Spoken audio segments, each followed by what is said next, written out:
In the grand arc of American history, the Gilded Age stands out as an unparalleled time of splendid excess and dramatic societal shifts, where the nation's wealthiest families not only amassed unprecedented riches, they also forever etched their legacies into the fabric of American culture.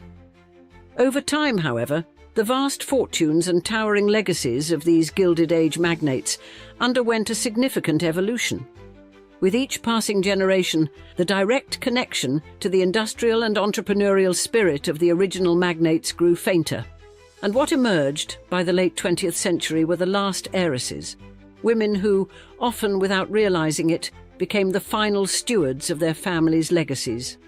These heiresses inherited not just wealth, but a mantle of responsibility that had drifted far from its origins, and they found themselves at a historical juncture where the gilded grandeur of the past was giving way to the modern age. Indeed, their roles evolved beyond mere preservation of wealth. They became arbiters of cultural and philanthropic endeavours, tasked with adapting old money values to new societal norms. Today, we investigate how the last heiresses of the Gilded Age shaped both the final chapters of their familial sagas and the broader direction of American society. Imagine yourself as the last heiress in an old money family dynasty, spanning more than a half-century. On the surface, it would initially seem like a dream life, with magnificent balls, exclusive gatherings, and sprawling estates, all decked out in the utmost luxury. Yet underneath the shimmer of endless festivities and priceless heirlooms, a tangled web of personal sorrows and sensational scandals often lies. Such was the case for Gloria Vanderbilt, heiress of the storied American Vanderbilts, born in the middle of the Roaring Twenties decade. And Gloria's life, rich in promise, was equally marked by trials that would test her strength and resilience. From a young age, she faced the glaring spotlight during a bitterly fought and highly publicized custody battle, and this painful chapter earned her the heart-rending title of Poor Little Rich Girl, a label that struck to the core of the complexities of her opulent yet turbulent life. Sadly, the challenges didn't stop there, and Gloria's heart was destined to be a battleground for love and loss. She experienced whirlwind romances with iconic figures like Howard Hughes and Frank Sinatra, and weathered 4 tumultuous marriages, with each relationship adding a chapter of hope tangled with heartache, playing out in the full view of an ever-watchful public eye. But Gloria was more than a mere heiress or a fixture in society columns. She was a creative powerhouse who reshaped the fashion landscape. With a visionary mind, she transformed a humble pair of jeans into high fashion, creating a designer denim line that catapulted her name into a multi-million-dollar brand. And her creative spirit soared beyond fashion as she poured her passion into painting, writing novels and memoirs, and even crafting an erotic novel in her 80s. In today's episode, we dive into the captivating, complex saga of Gloria Vanderbilt, a tale of glamour and adversity at the twilight of the Vanderbilt legacy, as we describe. Gloria Vanderbilt, the final queen of an old money legacy. From the very start, Gloria Vanderbilt's life was set against a backdrop of lavish wealth and high society drama. Born on the 20th of February 1924 to Reginald Claypool Vanderbilt and his young bride Gloria Morgan, little Gloria entered a world where her last name carried the weight of American royalty. And her father, a great-grandson of the legendary Cornelius Vanderbilt, inherited a fortune of $40 million, equal to around $700 million in today's money. Yet despite such immense wealth, Reginald's life was marked by excessive spending and personal struggles, and his marriage to Gloria Morgan was his second attempt at family life, but it began under strained circumstances. His daughter from his first marriage, Kathleen, disapproved of the union so strongly that she cut all ties, missing her father's wedding and later snubbing him from her own. But the family discord was only the beginning of a tumultuous chapter. Reginald's battles with alcohol and gambling eroded not just his health, but also his vast fortune, and his death from cirrhosis, merely 15 months after his daughter's birth, left the young Gloria without a father and plunged her family into financial uncertainty. While Gloria's father left behind no money for his widow, he did secure a trust fund worth $4 million, or around $73 million in today's currency, for his daughters. This particular fund was meant to provide for Gloria's upbringing, managed by her mother, who received $50,000 annually, roughly equal to $1 million a year today. However, instead of focusing on her daughter's well-being, Gloria Morgan chose a life of luxury and travel. Accompanied by her identical twin sister Thelma, she frequented the glamorous social circles of Europe, leaving little Gloria often in the care of others. Thelma, too, led a life filled with intriguing tales and romantic entanglements, marrying British nobleman Marmaduke Furness and engaging in a high-profile affair with Edward, Prince of Wales. The twins were fixtures in the gossip columns, with Thelma's romantic escapades culminating in her unintentionally introducing Edward to Wallis Simpson, and this connection would eventually lead to one of the most scandalous royal love stories in history. Meanwhile, Gloria Morgan found herself increasingly under scrutiny for her parenting, or lack thereof. Extended trips without her daughter meant that little Gloria spent much of her early life in Paris, primarily under the care of her nanny, Dodo. And this nanny was not just a caregiver, but a lifeline. Dodo was devoted and loving, providing the stability and affection that little Gloria's mother did not. In fact, Dodo's dedication was so profound that she never took a single day off, even when her own mother died. But as little Gloria grew, so did the realization of her mother's absences and the warmth of her nanny's presence. Despite the grandeur of her surroundings and the buzz of high society that filled her life, the emotional bonds she formed were with those who were physically present. Therefore, Dodo became more than a nanny. She was the mother figure little Gloria craved, the constant in a life filled with glittering instability. However, in 1934, Gloria's mother, caught in a whirlwind of extravagance and questionable choices, unwittingly drew the stern gaze of the Vanderbilt dynasty. It was during the year 1934 that little Gloria Vanderbilt found herself in the eye of a familial storm that was about to erupt into a custody battle of epic proportions. As the young heiress recuperated from a tonsillectomy under the watchful care of her aunt, Gertrude Vanderbilt Whitney, the stage was set for a confrontation that would captivate the nation. Gertrude, a sculptor of formidable skill and a benefactor of the arts, had inherited not only her own family's vast wealth, but also the legacy of her late husband, the esteemed banker Harry Whitney. With resources and resolve, she was a force to be reckoned with. The drama unfolded when Gertrude, peering through the veil of family ties and societal obligations, judged Gloria Morgan to be a neglectful mother. Convinced that her niece deserved the stability and grandeur of the Vanderbilt environment, Gertrude made her move. The initial days passed with little Gloria's stay being quietly extended, as her mother, perhaps naively, perceived this as merely a temporary measure. However, as the stakes became clear, the control of a substantial inheritance, Gloria Morgan's maternal instincts were ignited. The moment she sensed the threat to her position and potential loss of financial control, she was propelled into action. Next, her response was swift and desperate. Legal papers were filed, demanding her daughter's return. What ensued was nothing short of cinematic. The courtroom became an arena where personal grievances morphed into public spectacle. Gloria Morgan's appeal to reclaim her daughter met a wall of resistance that shook her to her core, and the allegation that she was an unfit mother left her reeling.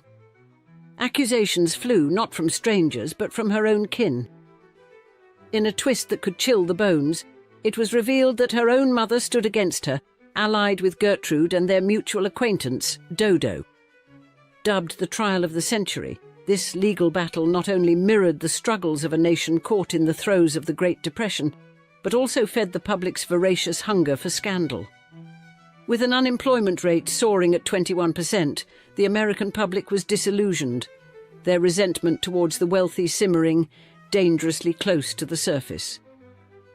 Gertrude, embodying the wealth and power of America's elite, and Gloria Morgan, cast as the villain in this family saga, became symbols of excess and moral decay.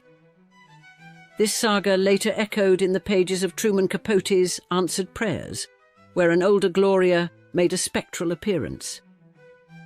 Yet during those tumultuous weeks, young Gloria stood as the poor little rich girl, a child caught in a whirlwind of luxury and loss, her personal tragedies unfolding before an audience eager for the next chapter of a real-life melodrama. And throughout the trial, the press swarmed Gloria Morgan, their cameras and notepads fueling the fiery narrative.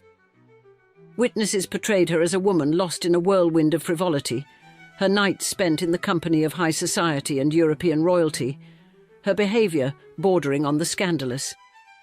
Tales of her lounging in silk pyjamas and engaging in salacious reading material tainted her image, but it was the testimony of a French maid that delivered the most shocking blow.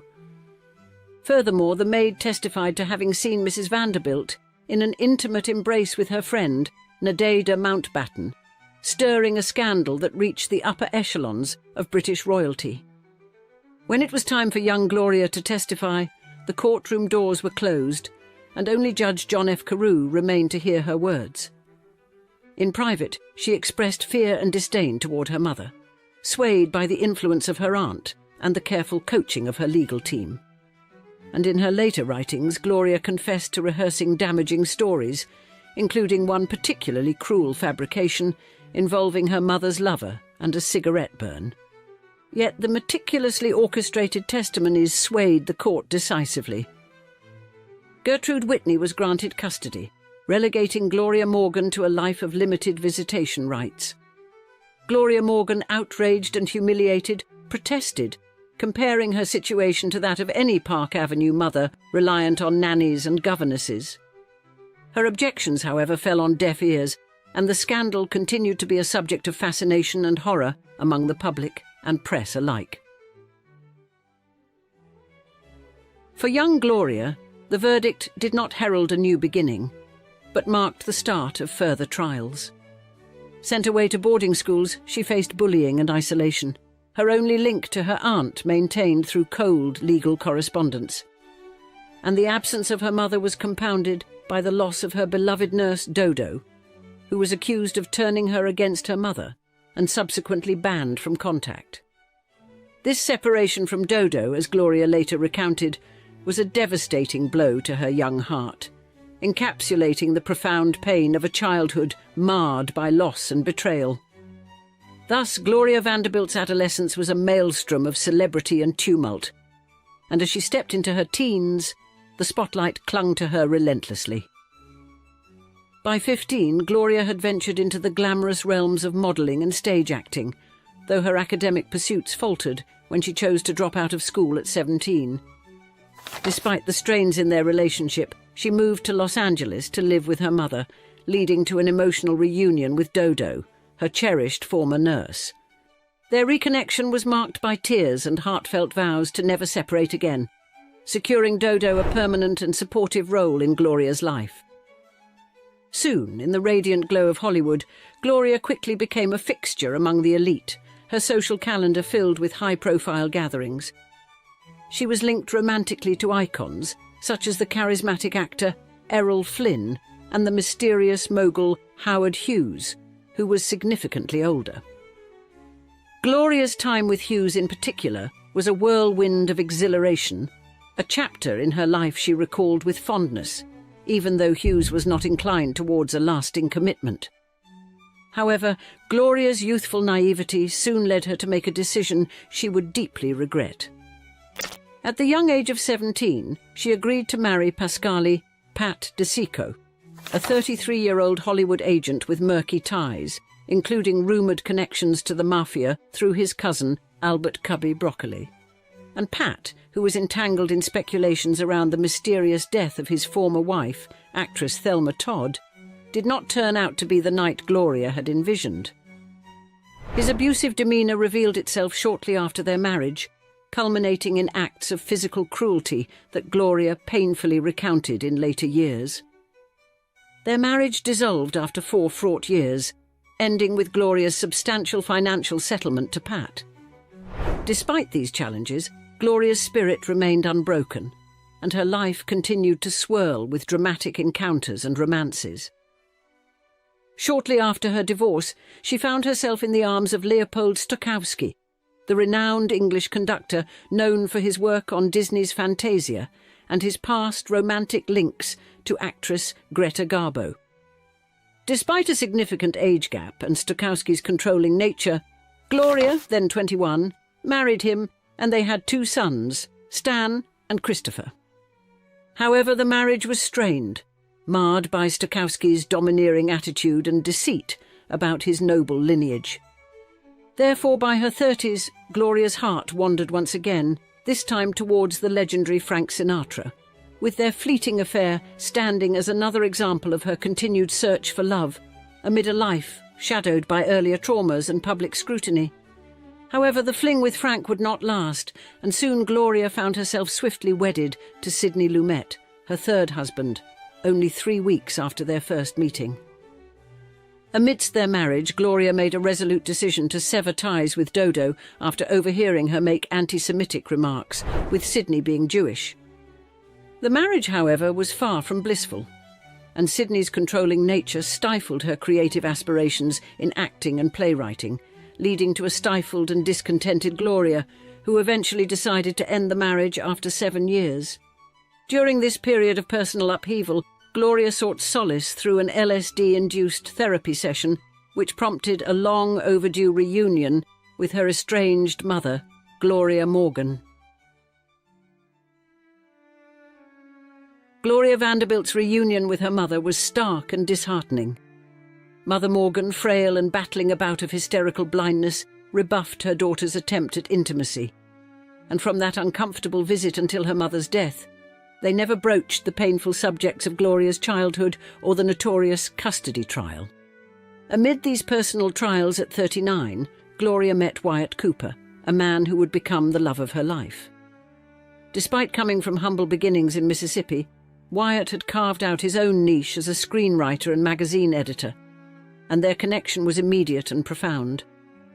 Just as Gloria was navigating these new joys, she received a poignant reminder of her past, a letter from Dodo, which she instinctively burned. However, the arrival of another letter a week later bore tragic news. Dodo had passed away. The revelation brought Gloria to tears, and she harboured a lifelong regret for not reconciling with Dodo before her death. Gloria and Wyatt's marriage blossomed, and they welcomed 2 sons, Carter and Anderson, into their lives. At the iconic black and white ball while pregnant with Anderson, Gloria experienced a profound sense of familial fulfillment. Wyatt's presence in her life illuminated the kind of paternal warmth she had missed during her own fatherless upbringing. She celebrated his role as a father, acknowledging his remarkable influence on their children. This chapter, although marked by earlier hardships, promised a semblance of the stable family life Gloria had longed for. Sadly, this period of contentment was brief, shadowed by future sorrows yet to unfold, and Wyatt Cooper's untimely death in 1978 during a heart surgery marked a profound point of sorrow in Gloria Vanderbilt's life. He was only 50 years old, and his passing coincided with Gloria's burgeoning success as a fashion designer, a field she ventured into with her artistic flair, initially creating a line of scarves featuring her paintings. This artistic endeavour evolved as she partnered with a clothing manufacturer to launch a groundbreaking line of jeans tailored for women. The jeans, fitting snugly and emblazoned with Gloria's name on the back pocket and a swan on the front, soared in popularity, and her clever marketing campaigns leveraged her celebrity status and the illustrious Vanderbilt name, propelling the brand to commercial success. Gloria was also famously one of Truman Capote's swans, a term he used for his circle of high society women friends, whom he had known since her 20s. However, their friendship faced turbulence with the posthumous release of Capote's unfinished novel, Answered Prayers, where Gloria was depicted unfavourably. In a venomous excerpt set in La Côte Basque, 1965, she is portrayed sitting at a nearby table, appearing aloof and disdainful. Thus, Capote's portrayal extends to mocking a slight stutter she developed during her childhood, a cruel reminder of her tumultuous custody trial. In her memoir, Gloria reflects on her complex relationship with Capote, acknowledging his intuitive and manipulative nature. She recounts an instance where Capote tried to persuade her to enter into an affair with Bill Paley, arguing that it would be beneficial for all involved. Paley's wife knew of his infidelities and supposedly would have found Gloria's involvement less upsetting. Gloria, however, declined the proposition, maintaining her moral stance despite Capote's persuasive tactics. Capote's later comments about Gloria were harsh, labelling her as a nasty little girl who lied about her mother during the custody trial and was difficult to her family. And these remarks underscored a betrayal that deeply affected Gloria, severing ties with someone she once considered a close confidant. The friendship that had flourished since their 20s disintegrated under the weight of Capote's literary ambitions and his penchant for stirring controversy within his social circle. As Gloria Vanderbilt lived through decades, marked by both luminous joy and profound sorrow, her marriage to her first husband was initially driven by young aspirations of stardom, a dream that never materialized. Despite this early misstep, Gloria forged a path to significant financial independence through her ventures into fashion. Gloria Vanderbilt's jeans transformed into a multi-million-dollar enterprise, expanding to include skirts, sweaters, jackets, and perfumes. And for the first time in her life, Gloria revelled in the self-made wealth which she found more gratifying than her inherited fortune.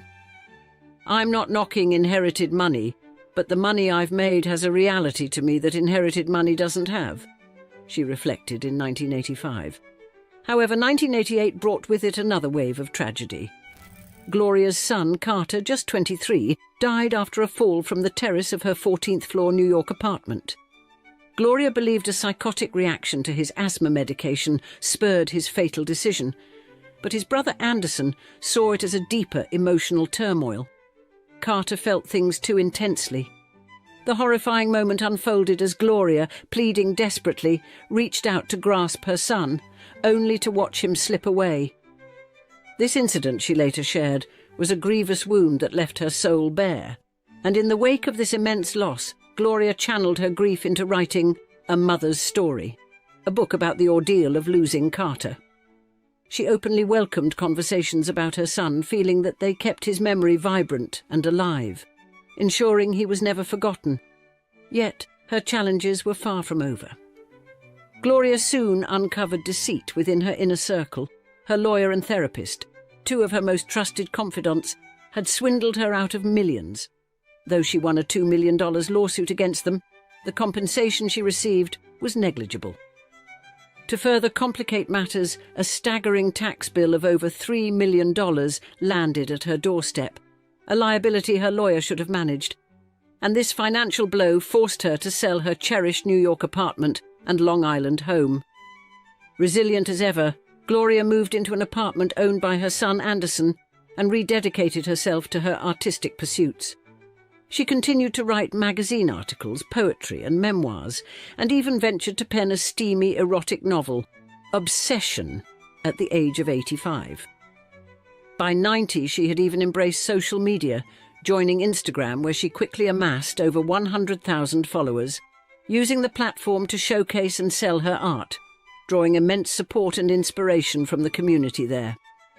In her final years, Gloria faced stomach cancer with the same grace and fortitude that had characterized her entire life. Opting to spend her last days at home, she was surrounded by her 3 sons, cherishing moments of laughter and reminiscence. Gloria Vanderbilt passed away on the 17th of June 2019, closing the chapter on a life that had navigated the extremes of society's splendor and personal tragedy. From glamorous European soirees to the intense scrutiny of New York's legal battles, Gloria's life was a paragon of resilience, creativity, and the enduring power of family bonds. And her passing not only marked the conclusion of the Vanderbilt legacy, but also signified the twilight of an epoch characterized by extravagant wealth and profound societal sway. Although the term Gilded Age often invokes an image of mighty male tycoons counting their vast riches in the northeast region of the United States, the Duke family's saga adds a compelling twist to this storied epoch, rising to prominence with a tobacco empire that rivaled the fortunes of the most notorious robber barons. The Dukes not only matched, but at times eclipsed the wealth of their contemporaries, venturing beyond tobacco into textiles and electric power, and weaving a legacy of immense influence and affluence. However, as the decades passed, the vast Duke inheritance converged onto a singular figure, Doris Duke. As the last heiress of this storied dynasty, Doris not only inherited immense wealth, but also the complexities and responsibilities that came with it, and her life, marked by luxury, philanthropy and public scrutiny, paints a vivid picture of a woman who bore the weight of an illustrious past while forging her path through the shifting sands of American society. In today's episode, we'll share her full saga from a birth swaddled in the finest threads of luxury to the end in one of history's most controversial inheritance cases, as we describe Doris Duke, the last Gilded Age heiress. Doris Duke, once dubbed the richest girl in the world, beheld an empire built on the golden leaves of tobacco, a legacy handed down by her industrious father, James Buchanan Duke. And with the winds of North Carolina rustling through the vast tobacco fields, Doris inherited a fortune not just of wealth, but of a storied past that echoed the prowess of her ancestors. Born into opulence, her destiny was forged when her father passed, leaving her a monumental inheritance of $100 million at the tender age of 12, equal to an immense $1.8 billion in today's currency. Her mother's subsequent demise in 1962 further bolstered her coffers, adding a staggering $250 million, or $2.5 billion today, to her already burgeoning fortune. It was a bequest that would grow under her watchful eye to over $5.3 billion by the time she drew her last breath in 1993. But Doris was not merely a passive heiress. She was a maven in her own right. Her strategic acumen saw her multiplying her inheritance, her investments wisely placed in behemoths like General Motors and meticulously managed by a team of sharp financial minds. However, it was not just stocks and bonds that captivated Doris. Her passion for the arts and architecture spoke of a soul yearning for beauty and expression. Her homes were her sanctuaries, each a symbol of her multifaceted interests and luxurious lifestyle. For example, Duke Farms, her principal abode, sprawled over 2,700 acres in New Jersey. This estate was not just a home, but a verdant paradise showcasing her horticultural zeal within the Duke Gardens, a place where nature's splendour was both preserved and showcased. And the allure of the exotic drew her to build Shangri-La, a magnificent ocean-front estate in Honolulu. Here, Doris indulged her fascination with Islamic culture, crafting a residence that was both a home and a museum, its halls adorned with intricate mosaics and antiquities that whispered tales of distant lands. Summer found her in Newport, Rhode Island, at Rough Point, a grand manor where the echoes of the Gilded Age lingered in its lavish halls, and here the Atlantic's briny breezes mingled with the scent of fresh blooms from meticulously manicured gardens. Her life in Manhattan was punctuated by two residences, one a penthouse with sweeping views from its generous veranda, the other a practical space dedicated to the meticulous management of her empire. In Beverly Hills, Falcon Lair added a sprinkle of silver screen magic to her collection, once the domain of Rudolph Valentino. Yet Doris's interests were not confined to static beauty. Her collections of art and jewellery were legendary, her tastes impeccable. Masterpieces by Picasso and Van Gogh shared space with intricate Islamic artifacts and lush Southeast Asian furniture, creating a panorama of global culture and history. Wine flowed like ambrosial nectar in her homes, with over 2,000 rare bottles collected, each a story of vine and vigour. And her jewels, sparkling at Christie's auction house long after her passing, fetched sums that spoke of their breathtaking allure. Thus Doris Duke lived a life painted on a canvas of grandeur, each stroke a bold colour of ambition, taste and philanthropic spirit. And yet from her earliest days she was pressured to uphold an immense dynasty of unfathomable wealth, which would be difficult on any child. Born under the shimmering skyline of New York City on the 22nd of November 1912, Doris Duke emerged into a world glittering with wealth and promise. The only child of James Buchanan Duke, a magnate in tobacco and hydroelectric power, and his second wife, Nanaline Holt Inman. And even in infancy, she was swaddled in privilege, quickly dubbed the richest little girl in the world by a media captivated by her opulent beginnings. You see, the Duke family fortune, rooted deeply in the success of the American Tobacco Company and Duke Power Company, shielded young Doris from want, casting her in the role of heiress to an enviable empire. And her childhood playground was Duke Farms, the aforementioned majestic 2,000-acre estate in New Jersey, where the seeds of her future as a guardian of nature and beauty were sown among sprawling gardens and quiet, leafy retreats. Yet, her father's untimely demise in 1925, when Doris was just a girl of 12, left her the steward of a fortune large enough to rival the coffers of small nations. And this inheritance was not just monetary. It came with the weight of expectations and the eyes of the world keenly watching her every move. The ensuing legal battles over her father's estate thrust her into the harsh spotlight of public scrutiny. Despite these trials, Doris's education was as elite as her social standing, moulding her into a polyglot with a fluent command of French and a cultured individual with a refined taste in arts and aesthetics. This intellectual and cultural grooming was complemented by her tutelage under Estelle Liebling in New York City, where she honed her vocal talents, a pursuit that would deepen her lifelong patronage of the arts. But Doris's life was not merely one of leisure. It was a canvas of exploration and expression. Her foray into the arts during her youth blossomed into significant philanthropic contributions, particularly to the performing arts, echoing her father's legacy, who, before his death, had established the Duke Endowment with a monumental gift of $40 million, subsequently leading to the renaming of Trinity College to one Duke University. Then the responsibilities of her vast wealth came into sharper focus in 1934, when at 21, Doris received the first installment of her inheritance. It was then she established Independent Aid, Incorporated, setting a precedent for what would become over $400 million in donations across her lifetime, often given anonymously to causes as diverse as her interests. And her marriage to James Cromwell in 1935 expanded her world further, their honeymoon a grand tour spanning the globe. It was during these extensive travels, especially in the Middle East and Asia, that Doris cultivated a deep appreciation for Islamic art, a passion that would manifest in her creation of Shangri-La, a sanctuary in Honolulu dedicated to Islamic culture and arts. Her life, enriched by relationships and cultural exchanges, like her friendship with the Kahanamokus in Hawaii, thus showcased her openness and curiosity. However, back home stateside, she was just beginning her legendary life of philanthropy.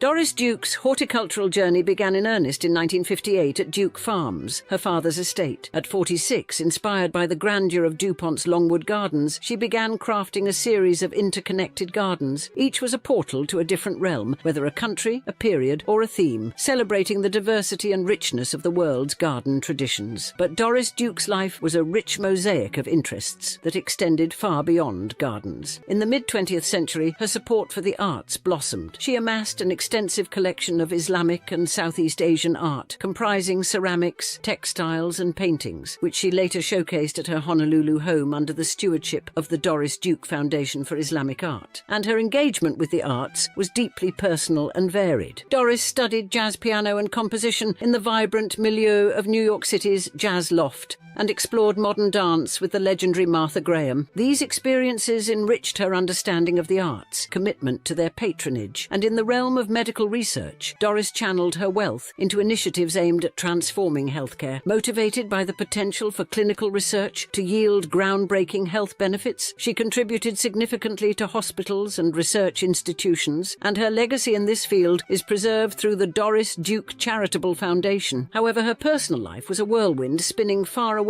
from the temperate pastures and charitable causes she so earnestly donated to. Doris's marriage to James H.R. Cromwell, strained by political tumult and the heartbreaking loss of their infant daughter Arden in 1940, dissolved by 1943. And Doris's next marital venture led her to Porfirio Rubirosa in 1947, a charming yet notorious Dominican diplomat. However, like a fleeting melody, this union too dissolved swiftly, ending just a year later. Beyond these unions, Doris's romantic life wove through the decades with connections to cultural icons like surfer Duke Kahanamoku, actor Errol Flynn, and jazz maestro Joe Castro. Each relationship added layers to her mystique, feeding the public's fascination with her life beyond her wealth. Furthermore, the 1960s brought not just glamour, but controversy, notably marked by the mysterious death of her friend and decorator Eduardo Tirella in 1966. Under the pall of suspicion, the incident at her Newport estate, with Doris at the wheel, concluded with Tirella's death, ruled an accident, a verdict whispered to be coloured by Doris's influence. The echoes of this event rippled into a series of legal entanglements that seemed to define much of Doris's later life. From suing her own mother at 13 to control her vast inheritance, to her litigious reputation that saw her embroiled in over 40 lawsuits, her life was a series of battles fought both in and out of courtrooms. One of the most publicised was her sudden decision to adopt, and then disinherit, Chandi Hefner, leading to a sprawling legal saga over her billion-dollar estate following her death in 1993. In the twilight of her years, further controversy emerged around her mental state and the decisions surrounding her estate, particularly her choice to name her butler, Bernard Lafferty, as executor, a move that sparked battles over potential undue influence. Doris Duke drew her last breath on the 28th of October 1993 at her grand Beverly Hills mansion, marking the end of an era. And her demise, attributed to progressive pulmonary edema leading to cardiac arrest, seemed a natural conclusion to a life of opulence and influence. However, tranquility was soon overshadowed by whispers of controversy surrounding the final moments of her life and the future of her vast legacy. The plot thickened when Richard H. Koo, a court-appointed investigator, disclosed findings that pointed to an unsettling end for Duke. Allegations surfaced claiming that her physician, Dr. Charles Kiewowitz, had hastened her death with an excessive dosage of morphine. These grave accusations were bolstered by statements from Tammy Payette, Duke's private nurse, who contended in court documents that a lethal dose was administered deliberately. Indeed, this revelation cast a pall over the last days of Doris Duke, inviting a storm of scrutiny over the medical care she received. And as the details of her will emerged, the drama intensified. In an unexpected twist, Duke had bequeathed control of her estimated $1.3 billion fortune to her butler, Bernard Lafferty, a confidant of 6 years. This decision stunned many, especially as it sidelined Chandi Hefner, a woman Duke had adopted in 1988. Consequently, the will ignited a fierce legal showdown, drawing in various claimants and leading to a protracted court battle that culminated in 1996 with a settlement that favoured the establishment of the Doris Duke Charitable Foundation to manage her estate. Amidst the legal tumult, the enduring elements of Duke's legacy remain her monumental contributions to culture and conservation. Her profound affinity for diverse cultures is showcased through her extensive collection of Islamic and Southeast Asian art, now preserved at Shangri-La, her former residence in Honolulu, which has been reimagined as a museum celebrating Islamic art and design. Moreover, Duke's environmental vision shines at Duke Farms, her expansive estate in New Jersey. True to her wishes, it has morphed into a beacon of environmental stewardship, providing education and recreation to the public. Thus, despite the shadow cast by her contentious final years, Doris Duke's impact endures, woven through the cultural and environmental projects she championed.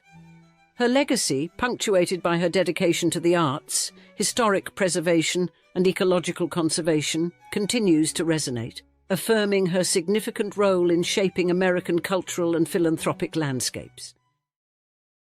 On a crisp November evening in 1930, as the Great Depression ravaged the nation, New York City's elite converged upon the Ritz-Carlton Hotel to celebrate the 18th birthday of none other than Barbara Hutton, heiress to the monumental Woolworth store fortune. Upon arrival, the guests, hailing from the most illustrious families of the age, such as the Astors, Vanderbilts, Whitneys and Rockefellers, were greeted by Maurice Chevalier, the renowned French entertainer who was whimsically costumed as Santa Claus. The grand ballroom inside the hotel was a vision of a winter wonderland, adorned with extravagant decorations and a sea of flowers that alone bore a price tag of $50,000, equal to nearly $1 million in today's currency. The atmosphere was alive with the melodies from 4 orchestras, and the echoes of champagne cork pops filled the air as the night unfolded, with 2,000 bottles of champagne being served by a contingent of 200 waiters. But as midnight approached, the revelry did not wane. Instead, it escalated with the serving of 1,000 seven-course suppers. And as the night stretched into the early hours, 1,000 breakfasts were laid out for those who had danced through the night. The pièce de résistance of the evening, however, was the party favours bestowed upon the guests. Each attendee received a small jewellery case filled with unmounted diamonds, emeralds, rubies and sapphires, a lavish token that left the crowd in awe of the hostess's generosity. And the celebration, which reportedly cost a staggering $60,000, equivalent to over $1 million today, was capped off by Barbara Hutton herself as the radiant centrepiece of the evening. Clad in a stunning debutante gown, she embodied the poor little rich girl, a nickname that would cling to her through varied fortunes. Thus, that night at the Ritz-Carlton was more than just a lavish party. It was the heralding of Barbara Hutton's entrance into the world of high society and the public eye. As one attendee poignantly observed, this was the moment when Bobby became Barbara Hutton, debutante, glamour queen, playgirl of the Western world. Little did they know this splendid introduction foreshadowed a tragic life of glamour, heartache, and the eternal pursuit of happiness amidst the glittering yet often unforgiving world of the rich and famous, as we describe. The tragic life of the so-called poor little rich girl, Barbara Hutton, heiress to the Woolworth fortune. Barbara Hutton, an emblem of wealth from her infancy, found herself at the centre of a vortex of fortune and scrutiny as early as 12 years old, because, with the death of her grandmother, Jenny Creighton Woolworth, in 1924, Barbara was left a staggering inheritance that rivalled the tales of fairy tale princesses. $26 million, a sum that would inflate to almost $500 million in today's currency. Even further, her mother's estate cushioned this with an additional $2.1 million in stocks. Managed by her father, Franklin Laws Hutton, this trust bloomed to a monumental $42 million by the time Barbara reached 21, crowning her one of the richest women globally during an era marked deeply by the Great Depression. You see, her father, Franklin, a titan in the financial realm and co-founder of the renowned E.F. Hutton & Co., was a master of his craft. And his financial moves, particularly his timely divestment before the 1929 market crash, significantly safeguarded and multiplied Barbara's inheritance. Yet while Franklin navigated the financial storms with acumen, his personal life brewed with scandal. The mysterious death of Barbara's mother, Edna Woolworth, in 1917, believed to be a personally induced end linked to Franklin's infidelities, left a young Barbara to stumble upon her mother's lifeless body, an image that haunted her throughout her life. And in the wake of her mother's death, Franklin's subsequent marriage to Irene Bode only deepened Barbara's emotional isolation. Regarded widely as an opportunistic stepmother, Irene's presence ensured that Barbara's upbringing was shuffled among various relatives, leaving her often in the hands of governesses rather than family. Despite these early traumas, Barbara's entry into society was nothing short of spectacular, and her aforementioned debutante ball was absolutely legendary. Now, Barbara Hutton's personal life at its peak unfolded like a carefully choreographed ballet of opulence. She owned sumptuous estates across the globe, from the Japanese-inspired Sumio in Mexico to the regal Sidi Hosni in Tangier. Each home was not merely a residence, but a testament to her wealth and her impeccable taste for the exotic and the beautiful. But her penchant for luxury was not confined to real estate. Hutton was also known for her incredible collection of jewellery, including the famed Vladimir tiara, and her wardrobe was a parade of haute couture from legends like Cristobal Balenciaga and Oleg Cassini. And it was Cassini, commissioned by Cary Grant, who attempted to navigate the tumultuous waters of their marriage through style. Socially, Barbara was a magnet for high-profile gatherings, her debutante ball in New York being particularly notable for its extravagance. Despite the allure, this display of wealth was not without its critics, especially given the harsh economic climate of the Great Depression, and her visibility and lifestyle choices made her a constant subject of media fascination and public critique. By 1934, Barbara's life had inspired both film and song, capturing the public imagination and solidifying her status as a cultural icon, albeit one often viewed through a lens of scorn and envy. This public narrative portrayed her as the poor little rich girl, a moniker that underscored the complex interplay of wealth, privilege, and personal adversity that defined her life. And yet Barbara Hutton ended her life essentially penniless, lonely, and isolated. In order to better understand how someone could go from $1 million debutante party to poverty, we must roll back the clock a bit and begin with a psychological profile rooted in her uniquely difficult youth. Born into opulence on the 14th of November 1912 in New York City, Barbara Woolworth Hutton emerged as the sole child of Edna Woolworth of the retail empire and Franklin Laws Hutton, a founder of the E.F. Hutton and Company investment firm, making her an instant heiress to one of America's grandest fortunes. Yet, the wealth that defined her birthright would also shape a life marred by emotional turmoil. You see, Barbara's upbringing was steeped in material wealth, but plagued by emotional neglect. Her father, Franklin, notorious for his infidelities, was a distant figure, while her mother, Edna, ensnared in loneliness, sought comfort in an affair with Bud Bouvier, Jacqueline Kennedy's future uncle. This chaotic household environment left Barbara profoundly isolated, craving the affection that her fractured family could not provide. And tragedy struck with brutal force at the tender age of 5 when Barbara discovered her mother lifeless, an image that would haunt her for decades. Officially, Edna's death was attributed to complications from mastoiditis, but whispers of a personally caused ending persisted, some suggesting the family might have even influenced city officials to avoid probing too deeply into the actual cause. Reeling from this loss, Barbara's subsequent childhood was a relentless shifting of guardians as she moved from one relative's home to another. She spent significant periods at her maternal grandparents' luxurious 60-room Long Island mansion, a place where material excess was abundant, but emotional warmth was scarce. But her grandmother, Jenny Creighton Woolworth, was consumed by dementia, and her once doting grandfather, Frank Woolworth, was ailing. He affectionately called her Princess, but his failing health meant he could not provide the stable affection she so desperately needed. After her grandfather's death in 1919, Barbara's father moved her frequently, each relocation eroding her sense of stability further. Described as a wistful, imaginative, lonely child by those who knew her, Barbara harboured complex feelings for her father, intertwining threads of fear and a yearning for his approval. Throughout these formative years, Barbara's cousin Jimmy Donahue was a kindred spirit, and he too knew the cold embrace of wealth coupled with familial neglect. This bond, forged in shared experience, became a rare constant in her early life.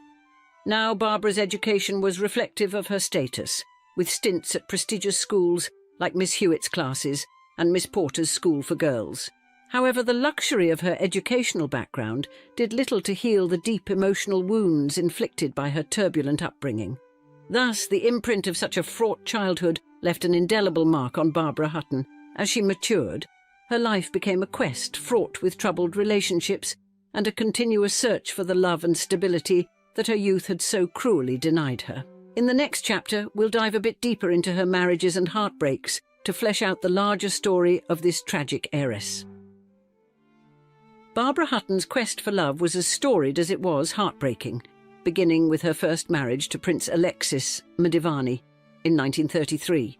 You see, Barbara first met Alexis Mdivani through a calculated encounter orchestrated by Alexis's sister, Rusadana, known as Rusi. And the Mdivanis, a family of social climbers, were known for marrying into wealth, which they often flaunted in high society. Rusi thus arranged for her brother to meet Barbara under the pretense of social gatherings, exploiting Barbara's vulnerability and immense wealth. Their initial encounter then led to a scandalous affair, while Alexis was still married to his first wife, Louise Van Allen. This affair culminated in a hasty marriage to Barbara after Alexis's quick divorce from Louise, and therefore, at the young age of 20, the Woolworth heiress married the self-proclaimed Georgian prince in a grand ceremony in Paris. Dressed in a white gown with dramatic shoulders and a sweeping veil, she hoped for a fairy tale ending. Yet the reality was far from it. Madivani, infamous as one of the marrying Madivanis, quickly set about spending Hutton's vast inheritance on a luxurious home, polo ponies, lavish attire, and men's jewellery. Their marriage dissolved in March 1935, not even 2 full years after they had exchanged vows. But her divorce from Madivani did little to deter Hutton's marital pursuits. In May 1935, she entered into marriage with Count Kurt Heinrich Eberhard Erdmann, Georg von Haugwitz-Hardenberg-Reventlow. This relationship brought her only child, Lance Reventlow, into the world in 1936. However, like her first, this marriage crumbled by 1941. Barbara Hutton's third marriage, to the charismatic Hollywood icon Cary Grant, began just a year later in 1942. The couple's union was highly publicised, partly due to Hutton's immense wealth as a Woolworth heiress, and Grant's already established fame as a leading man in Hollywood. Initially, their marriage was marked by numerous social events and public appearances, reflecting their high-profile statuses. They were famously dubbed Cash and Carey, a moniker that played on Hutton's wealth and Grant's screen persona, although Grant himself was independently wealthy and did not need Hutton's financial support. However, the relationship began to deteriorate as Hutton felt overshadowed by Grant's growing film career, and despite the initial allure of their glamorous lifestyle, she later remarked that Grant was primarily interested in growing his star power, which she felt was a significant factor in their separation. The marriage was ultimately unable to withstand these internal and external pressures, leading them to divorce amicably without seeking monetary compensation from one another. Continuing her search for marital happiness, Hutton married Prince Igor Trubetskoy in 1947, though this union also ended in divorce by 1951. Her fifth marriage in 1953 to Dominican diplomat Porfirio Rubirosa was notably brief, dissolving after only 53 days. Then, in 1955, Hutton's marriage to German tennis star Baron Gottfried von Cramm also raised societal eyebrows, given von Cramm's known sexual orientation and past imprisonment for, at the time, illegal homosexual activities. Therefore, this union too ended in 1959, further complicating her tumultuous love life. Her final marital attempt was with Prince Pierre Raymond Doan Vin Champasak, an adopted member of the former royal family of Laos, in 1964. This last venture into matrimony concluded in 1966, closing the chapter on Hutton's marriages. Thus, Hutton's numerous marriages, each ending in disappointment, painted a portrait of a woman endlessly searching for stability and happiness that eluded her. Her romantic endeavours, coupled with her immense wealth, made her a perennial subject of media intrigue and public sympathy. And despite her efforts, lasting love remained just out of reach, and her later years were marked by loneliness and financial difficulties, as we'll see in the next chapter. Barbara Hutton, once one of the wealthiest women globally, witnessed her fortune dissolve under the weight of extravagant spending and financial mismanagement, particularly during the 1940s to the 1960s.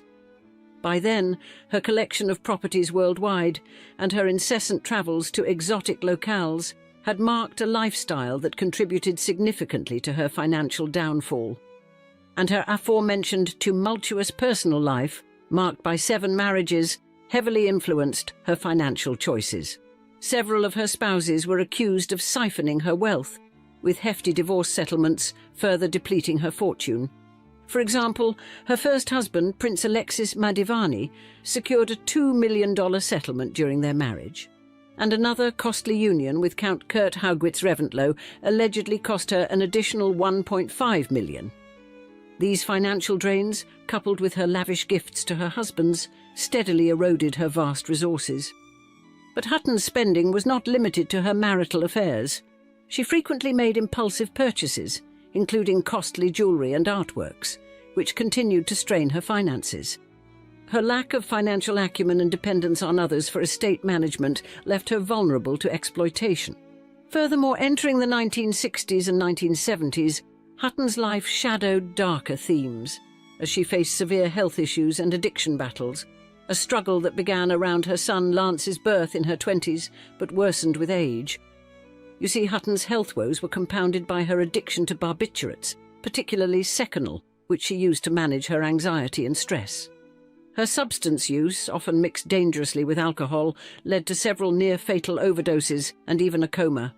In her later years, Hutton's physical health deteriorated significantly. She became nearly blind and suffered from a hip injury causing chronic pain, and her mental health also declined, marked by erratic behaviour, mood swings and paranoia. Increasingly reclusive, Hutton spent most of her days bedridden, dependent on her staff for care. The tragic death of her only son, Lance Reventlow, in a 1972 plane crash, plunged her into profound despair, exacerbating her isolation and depression. She retreated further from the social world that once defined her, moving into an upscale hotel in Beverly Hills to live out her remaining years in seclusion. Her health, both physical and mental, declined sharply during this period, and she grappled with severe anorexia and a debilitating hip injury that rendered her bedridden, while her failing eyesight further disconnected her from the world around her. Furthermore, financial ruin paralleled her physical deterioration, and despite her precarious financial situation, she continued her pattern of giving, often to strangers who paid her any mind, further straining her resources. By the time of her death, it was reported that she had a mere $3,500 to her name, equal to around $15,000 today. But to be fair, this is a figure hotly contested by those close to her, yet symbolic of her dramatic fall from financial grace. Hutton's life came to a quiet close on the 11th of May 1979 due to a heart attack in her hotel suite at the age of 66. Her passing was a poignant bookend to a life characterized by both dazzling wealth and deep personal tragedy.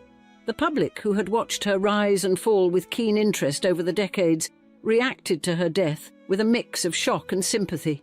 The funeral of Barbara Hutton was therefore as subdued as her final years were lonely, and it took place in the Woolworth family mausoleum at Woodlawn Cemetery in the Bronx, New York, where she was laid to rest among her relatives. The service was attended by only a close circle of family and friends, a muted affair far removed from the lavish social gatherings she once hosted. This solemn gathering served as a reflective homage to a woman whose life had been a complex interplay of immense isolation and public fascination.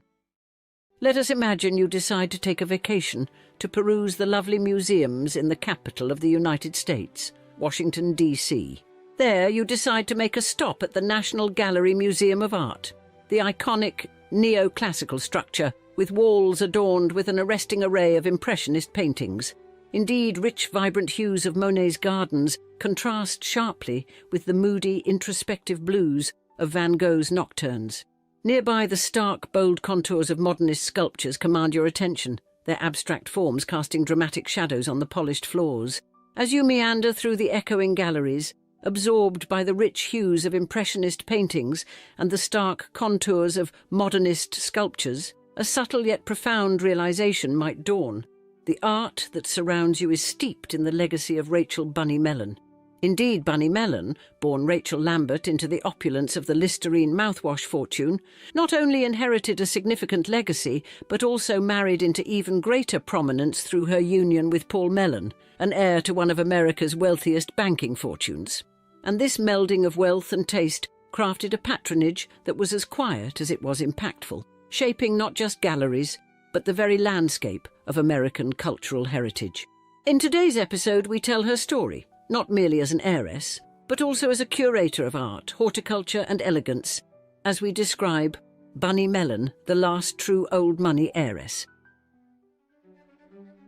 Bunny Mellon, born Rachel Lambert Mellon, was a dazzling figure of American high society, flaunting a fortune that made even the most jaded plutocrats sit up and take notice. And with a net worth once pegged at a staggering $1 billion, her financial empire was built on a combination of inheritance and shrewd investments in Listerine, the mouthwash her grandfather invented. But it was a marriage to Paul Mellon, heir to the Mellon banking dynasty, that finally cemented her place at the pinnacle of the elite. And Mellon's life was a masterclass in luxury. For instance, her Virginia estate, Oak Spring Farm, was a sprawling 4,000 acres of pure extravagance, complete with gardens that bore her personal touch. Undoubtedly, this wasn't just any patch of green, it was a sprawling canvas of horticultural artistry that showcased her love for landscape design. Add to this a 27-acre jewel in Antigua, which she put on the market for a cool $14.5 million. Nestled within the exclusive Mill Reef Club, this property was as much a status symbol as it was a testament to her taste for the most elite real estate. Additionally, her jewellery collection was the stuff of legends, featuring glittering creations from Cartier and Verdura. Indeed, these weren't mere trinkets, but dazzling examples of her refined aesthetic and financial prowess. And yet, despite her vast fortune and luxury lifestyle, Bunny Mellon was anything but a typical socialite. She was famously private, shunning the limelight in favour of her passions. Certainly her elegance and simplicity were her trademarks, with a focus on gardening and art, rather than the superficial glitter of high society events. For example, her most celebrated achievement was transforming the White House Rose Garden during the Kennedy administration, a contribution that secured her admiration in circles that appreciated genuine talent over celebrity. But how did a shy artist already born into wealth become connected to one of America's most illustrious old money banking dynasties? In the next chapter, we'll explain how it all began to get our answer. Rachel Lambert, Bunny Mellon, was born on the 9th of August 1910 in Princeton, New Jersey, into a life of extraordinary privilege. You see, her lineage included Gerard Barnes Lambert, a pivotal figure in transforming his father's invention, Listerine, into an iconic brand, and her grandfather Jordan Wheat Lambert, who initially created Listerine as a surgical antiseptic. Therefore, the Lambert family's affluence and influence, already cemented by the time of Bunny's birth, were foundational to her upbringing and future pursuits in horticulture, art and philanthropy. And Bunny's childhood unfolded within an environment filled with the trappings of wealth and the cultural elements that define the American elite. Her home in Princeton was more than just a residence. It was a showcase of her family's stature, complete with expansive gardens that hinted at Bunny's future passion. And her mother, Rachel Lowe, was instrumental in nurturing Bunny's appreciation for beauty and design from a tender age, influences that profoundly shaped her aesthetic sensibilities and her eventual foray into garden design and interior decoration. Yet despite the opulence that surrounded her, Bunny's early life was not devoid of personal trials. Her parents' marriage suffered under the strain of her father's business commitments, which frequently kept him away from home, and was not a harmonious one. So Bunny, a naturally shy and reserved child, often found solace in the quieter corners of her life, developing a rich inner world fueled by her observations of the art and culture that her family revered. But her education was carefully curated to fit the mould of her family's elite status, with stints at prestigious institutions like Miss Fine's School in Princeton and the Foxcroft School in Middleburg, Virginia, complemented by private tutors who enriched her knowledge of the arts, literature, and particularly French culture. And her intellectual growth was particularly marked by the frequent trips to France with her mother, which exposed her to European garden traditions that would later be reflected in her own garden designs. The eventual divorce of her parents in 1933 and their subsequent remarriages introduced further complexities into Bunny's life, but also marked a period of significant personal growth. Yet the shifts in her family dynamics did little to deter her burgeoning interest in the arts and nature. Instead, possibly fueling her drive to carve out a distinct path that blended her love for natural beauty with her cultural leanings. As Bunny grew into a woman, her reserved nature and the elegance instilled in her from childhood would seamlessly merge with her burgeoning talents in garden design and the art. On a crisp autumn day, the 25th of November 1932, Rachel Lambert, later known to the world as Bunny Mellon, walked down the aisle of Trinity Church in Princeton, New Jersey, to marry Stacy Barcroft Lloyd Jr. Stacy hailed from the influential Lloyd family of Ardmore, Pennsylvania, celebrated members of Philadelphia's historical elite. And, as a businessman and horse breeder, with a fervour for yachting, Stacy matched Bunny in their shared affinities for high society and the equestrian arts. Despite their common interests, their union would not endure, culminating in a divorce in 1948. Within the span of their marriage, Bunny and Stacy welcomed 2 children into their lives, and their son, Stacy Barcroft Lloyd III, would carve a niche for himself as an antiquarian. Their daughter, Eliza Wynne Lloyd, pursued the creative callings of an artist, yet tragically, Eliza's promising journey was cut short when she succumbed to complications in 2008, from severe injuries sustained in a devastating accident in 2000 when a truck struck her in Manhattan, leaving her with a brain injury and paralysis. Throughout the tumultuous years of World War II, Stacey Lloyd Jr. embarked on a clandestine career with the Office of Strategic Services, or the OSS, the precursor to the Central Intelligence Agency, better known as the CIA. His wartime efforts were stationed across Europe in the Morale Operations Branch, specializing in psychological tactics designed to destabilize enemy morale. During this intense period, Lloyd shared accommodations with another OSS operative, Paul Mellon, who would later emerge not only as a fellow war veteran, but also a monumental figure in Lloyd's personal life. You see, following his separation from Bunny, Stacey saw his former wife and his wartime comrade, Paul Mellon, unite in matrimony on the 1st of May, 1948. This union turned a new leaf in Bunny's storied life, intertwining her path with one of America's most illustrious families.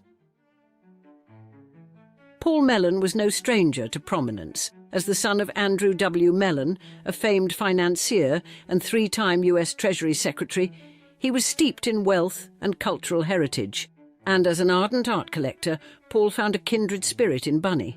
Their marriage blossomed into a dynamic alliance focused on art collection, philanthropy, and their mutual love for horse breeding.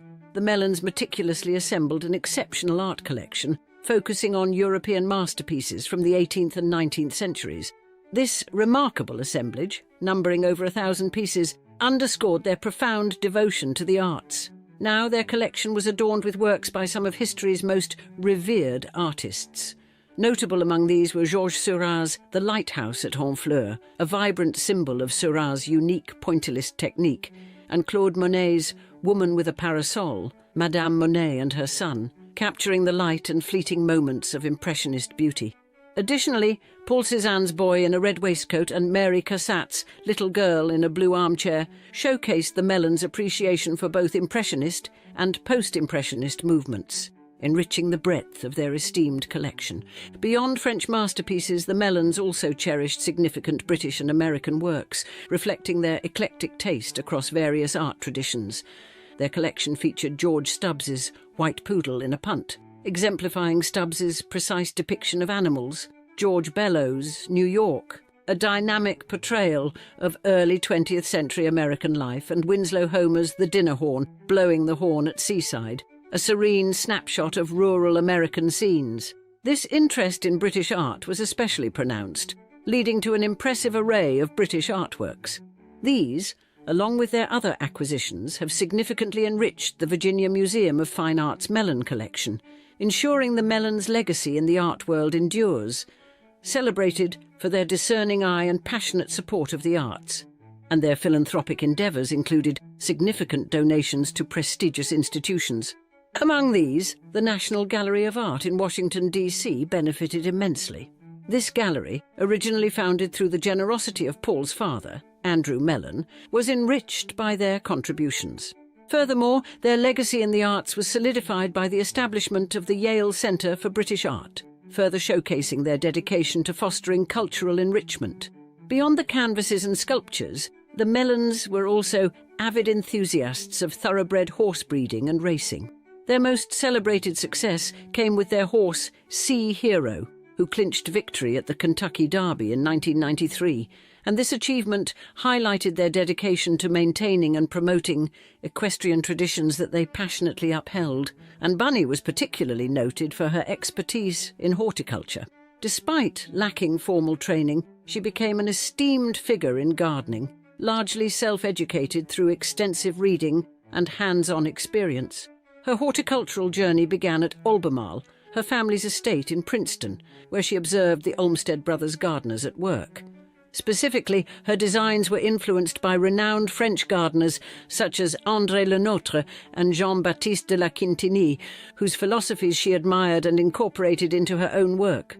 Additionally, Bunny Mellon's skill extended to the landscapes of the Mellons' properties, including the French-inspired gardens at Oak Spring Farms. Her expertise in the field even led to a significant role during the Kennedy administration. You see, in 1961, at the request of President John F. Kennedy, she undertook the redesign of the White House Rose Garden. Her vision transformed it into a space more conducive to public ceremonies. integrating American plant species and enhancing its aesthetic and functional appeal. Her contributions continued beyond the Kennedy era. After the assassination of President Kennedy, Lady Bird Johnson requested her to proceed with her work on the White House grounds, which included the East Garden. Her efforts were a collaboration with Irvin Williams, who helped introduce magnolia trees to the garden, an endeavour that required creative manoeuvring around bureaucratic obstacles. Rachel Mellon's legacy in landscape design also includes work for Jacqueline Kennedy's residences, post-White House, the John F. Kennedy Presidential Library, and River Farm, headquarters of the American Horticultural Society. Furthermore, her international influence reached France, where she contributed to landscape projects for notable figures like Hubert de Givenchy, and participated in the restoration of historical gardens in Versailles. Together, Paul and Rachel Mellon's lives were a testament to their love for the arts, their respect for tradition, and their commitment to philanthropy, leaving behind legacies that continue to influence and inspire. The Mellons, known for their profound generosity, also held a preference for quiet and discreet giving, a style that became a defining characteristic of their shared journey, an approach they maintained throughout their lives. And after the passing of her husband Paul on the 2nd of February 1999 in Upperville, Virginia, at the age of 91, Bunny Mellon sustained their legacy of contribution. In her later years, Rachel Lambert Bunny Mellon was as much known for her reclusive nature and immense influence in American high society as she was for her philanthropic efforts. Despite the personal sorrows that marked her later life, including the tragic accident of her daughter Eliza in 2000 and Eliza's subsequent death in 2008, Bunny maintained a robust constitution. She continued to swim regularly and cared for her gardens, though she gradually receded from public view as her health allowed. Controversy also touched Bunny's later years, particularly through her association with US Senator John Edwards during his 2008 presidential campaign. Bunny, drawn to Edwards due to his reminiscent charm of John F. Kennedy, contributed over $3.5 million to his campaign. However, it later emerged that some of these funds were diverted to conceal Edwards' extramarital affair and the pregnancy that resulted. This misuse of her contributions left Bunny deeply disheartened, as she had expected the funds to be used solely for campaign purposes. Despite these challenges, Bunny continued to oversee her vast estate and her impressive collections of art and decorative objects. In 2014, just months before her death, Bunny chose to auction much of her collection through Sotheby's, raising nearly $159 million.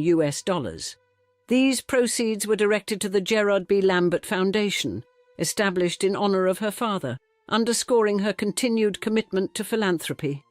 As Bunny's life drew to a close, her health waned, hindered by cancer and macular degeneration, which significantly impaired her cherished gardening activities. Nonetheless, she remained active, adapting her lifestyle to manage her physical constraints while keeping her mind sharp. Bunny Mellon passed away at the venerable age of 103 on the 17th of March, 2014. She had spent her final days at her beloved Oak Spring Farms estate, largely away from the public eye.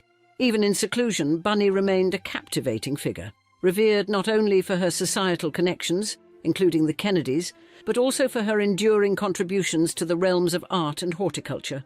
Her life, marked by both grandeur and the shadows of personal tragedy, continues to inspire curiosity and admiration. Have you ever wondered how American heiresses marrying European aristocrats shaped history and society? These transatlantic alliances have captured our imaginations from the Gilded Age to the modern era. They are tales of love, affluence, and social standing, but have even greater significance. Today, we'll explore the rise of these fascinating unions, complexities, and enduring impact.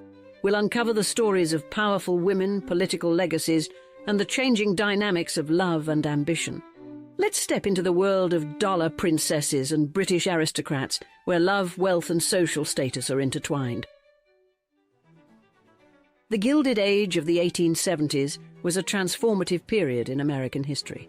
It was a time of remarkable economic growth and prosperity following the Civil War's aftermath. The United States embarked on a journey of rebuilding and expansion, with flourishing industries such as railroads, steel, and oil. The accumulation of wealth during this era had a significant impact on reshaping American society. However, like a coin with two sides, the Gilded Age had its hidden complexities. While some individuals amassed immense fortunes through aggressive business practices, they became known as robber barons. The wealth gap between the elite and the rest of society widened, leading to widespread economic disparities. Surprisingly, this era also ushered in new opportunities for women. As the economy expanded, more women entered the workforce, assuming roles in factories, offices, and stores. Some ventured into entrepreneurship, while others pursued professional careers in medicine and law. The Gilded Age was characterized by change and complexity, especially regarding gender roles. As women's incomes increased, their financial impact also grew. They started investing and saving, which significantly changed their financial roles. One notable woman who did this was Hetty Green, the Witch of Wall Street. She made a name for herself as an investor and amassed a fortune of over $100 million, mainly through investments in railroads and businesses. Hetty Green's success demonstrated the changing landscape of women's financial empowerment. During the Gilded Age in 1872, a sophisticated social atmosphere developed. Affluent American families strived for social status by mimicking the European nobility. Their pursuit of this goal involved participating in the social circuit, which consisted of extravagant balls and events that allowed them to display their wealth, prestige, and relationships. During this transformative period, women significantly influenced the social landscape. They didn't just attend grand events, they organized and hosted them while selecting the guest lists. This allowed them to exercise their power and improve their social standing, highlighting their importance in this era. In 1874, Jennie Jerome emerged as an iconic figure of the Gilded Age. A brilliant and affluent American, she moved boldly to London, quickly becoming a prominent figure within the social circuit. Her marriage to Lord Randolph Churchill, a British aristocrat, captured global attention. This historic union not only challenged prevailing gender norms, but also left an indelible mark on history. Jennie Jerome's marriage to Lord Randolph Churchill transcended mere social ascension. It was a trailblazing endeavour characterised by her advocacy for women's rights and her promotion of American interests in the British aristocracy. She navigated her newfound position with grace and intelligence, becoming not just a figure in society, but a catalyst for change in a world still grappling with rigid gender roles. By 1879, American ambitions had shifted. The nation's elite became enamored with European titles to legitimize their wealth and status. Wealthy American women began marrying European aristocrats, while others sought to acquire titles for themselves or their descendants. Pursuing European titles symbolized a desire for acceptance within the European aristocracy, revealing a certain insecurity among the American elite regarding their place in the world. The union of Frances Ellen Work and James Roche, 3rd Baron Fermoy, in 1880, exemplified the typical transatlantic alliance of the Gilded Age. Frances Ellen Work, a wealthy American heiress from the luxurious setting of New York City, married James Roche, who represented the British aristocracy. The union between Frances Work and the Roche family was more than just a simple transaction. It had significant implications for both individuals. Frances Work was financially savvy and used her wealth to help her husband's struggling estate. The Roche family had been burdened with debts for many generations, and Frances Work's fortune was instrumental in saving the estate from financial collapse. Her involvement preserved the family's legacy and demonstrated such union's practical and enduring nature. In 1882, the trend of cash for titles gained popularity. This practice involved American heiresses marrying British aristocrats to help the struggling British nobility overcome financial difficulties due to industrialization and the declining profitability of agriculture. Simultaneously, American women sought ways to enhance their social status and gain acceptance into European aristocratic circles. These unions were inherently mutually beneficial. British aristocrats obtained much-needed financial stability, while American women ascended to coveted titles and elevated social positions.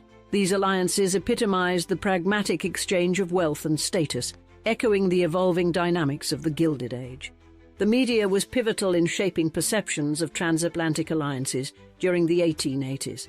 These unions were regarded as significant events emblematic of the growing wealth and influence of the United States.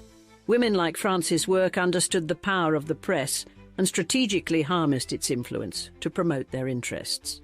These marriages were newsworthy not only for their financial implications, but also for their social and cultural significance.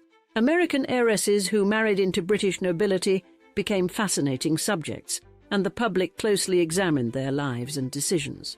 Frances Work and her contemporaries recognized the allure of this public intrigue and adeptly leveraged the media to advance their agendas.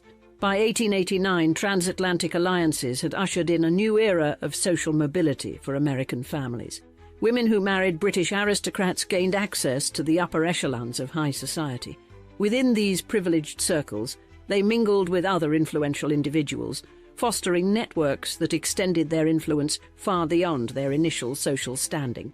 Furthermore, women skillfully employed their newly acquired titles to promote their personal business interests and philanthropic endeavours. An exemplary case in point was Consuelo Vanderbilt, daughter of William Henry Vanderbilt, one of America's wealthiest men.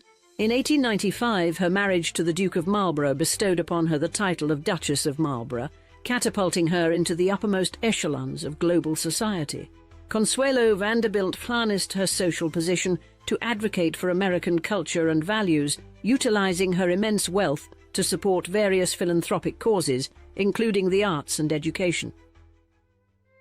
In 1892, the London social season emerged as a prominent fixture in the lives of the wealthy and elite. Typically spanning from May to July, this period served as an annual gathering for the privileged, featuring a calendar filled with opulent events such as balls, parties and races. The London social season was more than just a series of social gatherings. It was a meticulously orchestrated dance of high society. During the London social season, women played important roles by organising and hosting events, while adhering to strict etiquette and dress codes. They were expected to embody refinement and grace, and their main objective was to find suitable marriages for young women of their social class. The pressure to secure such unions was intense, with families having significant influence. Marriage became a strategic undertaking, where young women navigated societal expectations and personal desires. In 1895, the transatlantic landscape saw a surge in financial rescues due to the increased wealth of America. This helped British aristocrats face financial difficulties from industrialization and the decline in agricultural profits. They found comfort in the form of American heiresses. These women from across the Atlantic sought ways to ascend the echelons of social status and gain acceptance within the European aristocracy. A symbiotic relationship emerged as American heiresses married British aristocrats in exchange for coveted titles and the accompanying social prestige. The financial stability these unions provided was a lifeline for the British nobility, while American women found the social status they so ardently desired. However, by 1897, not all transatlantic alliances had proved successful or harmonious. Some marriages descended into public controversies and ultimately culminated in divorce. In such cases, women often bore the brunt of societal judgment, unfairly shouldering blame for the marital dissolution. A striking illustration of a scandalous divorce was the tumultuous separation of Consuelo Vanderbilt and the Duke of Marlborough. Consuelo, an American heiress, entered into marriage with the Duke in 1895.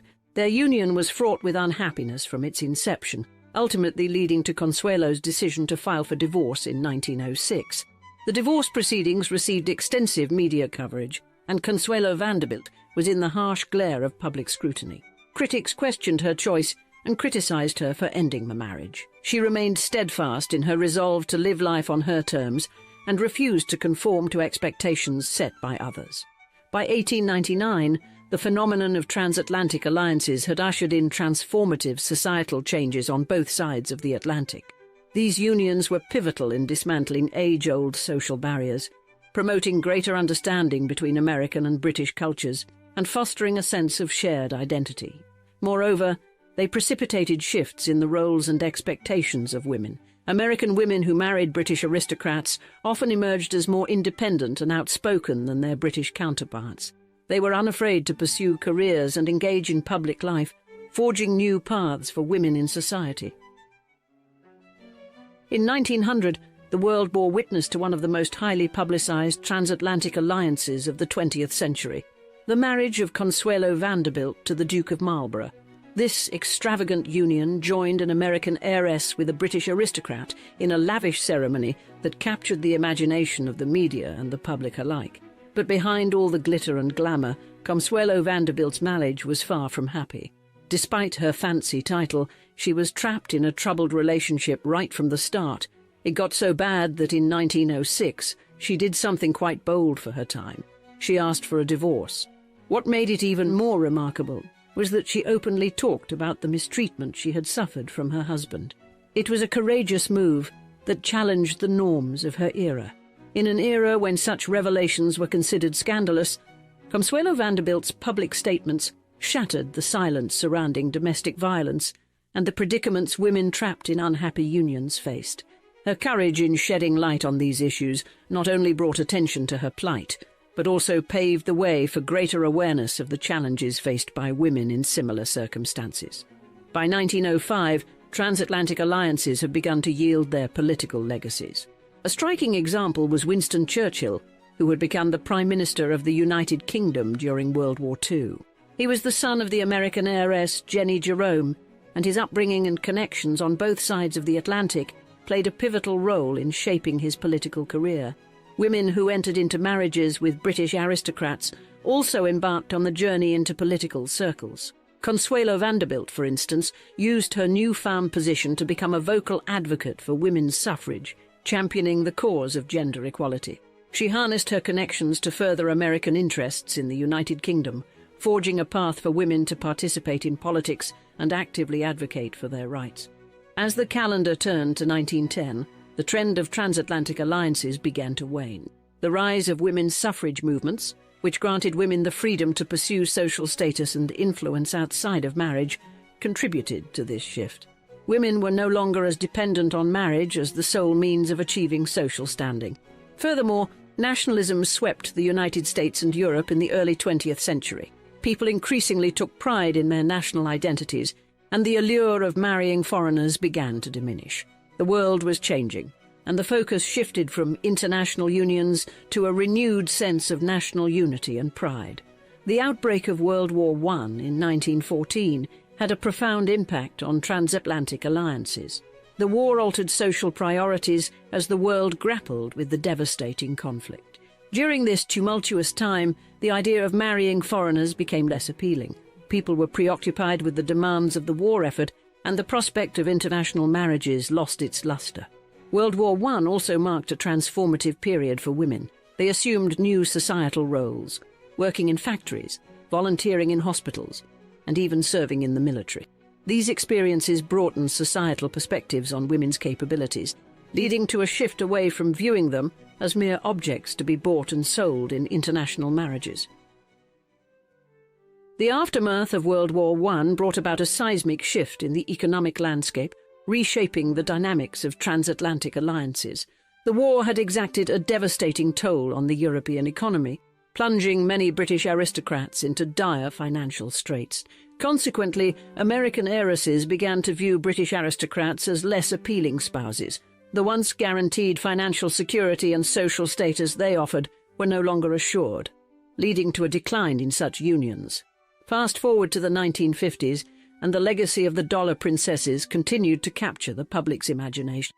These women, symbolic of the American dream, personified the growing wealth and influence of the United States. They challenged traditional social norms, blazing a trail towards greater gender equality. Their journeys from American wealth to British aristocracy embodied women's evolving societal roles and aspirations. As we moved into the 21st century, the concept of dollar princesses found a place in popular culture.